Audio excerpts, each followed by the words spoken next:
Mushroom. আমাৰ শৰীৰৰ বাবে মাছৰুমটো বহুত ইম্পৰ্টেণ্ট। যোনবিলাক মানুহ ভেজিটেৰিয়ানছ হয় সিহঁতে প্ৰটিনৰ কাৰণে বহুত ইম্পৰ্টেণ্ট মাছৰুমটো।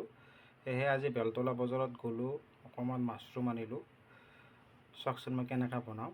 এতিয়া বৰ্তমান মই মাছৰুমখিনি কিনি আনি ধুই আনি অকণমান গৰম হ'ব দিছোঁ, যাতে মানে যদি কিবা বীজাণু আছে বীজাণু যাতে গুচি যায়।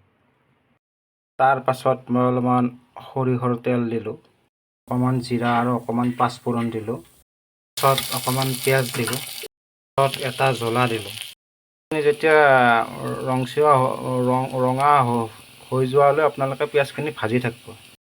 মই অলপমান বিলাহী, আদা ৰহুনৰ এটা পেষ্ট বনাইছিলোঁ, সেইটো মই পেষ্টখিনি গৰম হোৱাৰ পাছত তাতে ঢালি দিলোঁ। মই ইয়াত আদা ৰহুন আৰু অকণমান হালধি দিলোঁ। তাৰপাছত মই ইয়াতে অলপমান গৰম পানী দি এইটো ঢাকন মাৰি থৈ দিওঁ।